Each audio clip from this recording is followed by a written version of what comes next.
Paramashivoham. Om Nithyananda Paramashivoham. Om Nithyananda Paramashivoham. Om Nithyananda Paramashivoham. Om Nithyananda Paramashivoham. Om Nithyananda Paramashivoham. Om Nithyananda Paramashivoham.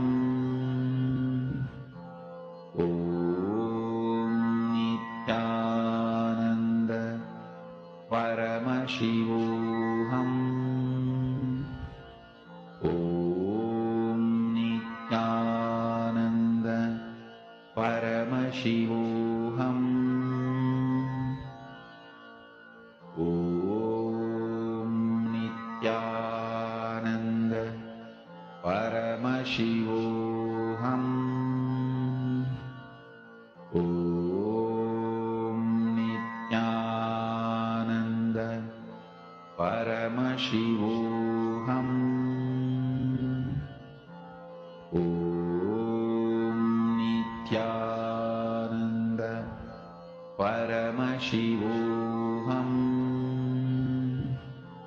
Om Nithyananda Paramashivoham. Om Nithyananda Paramashivoham. Om Nithyananda Paramashivoham. Om Nithyananda Paramashivoham. Be in the space of Paramashiva. Keep your complete awareness, your complete attention on the manifestation of Paramashiva. Whatever happens externally is his job. Whatever you are holding as the base for the cognitions coming up is your job. Hold yourself established in the oneness space, that space dimension of the cosmos. On what is the manifestation happening? Be established there. How and when the manifestation happens, leave it for Paramashiva to decide. The Mahavakya is a very important component.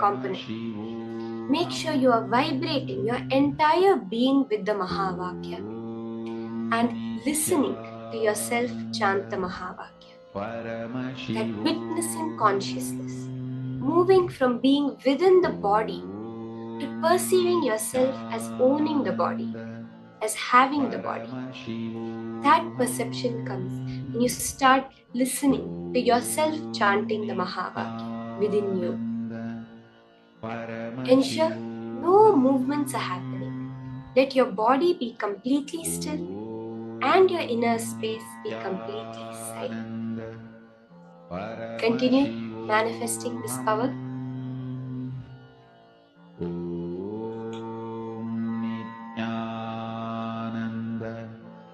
Paramashivoham.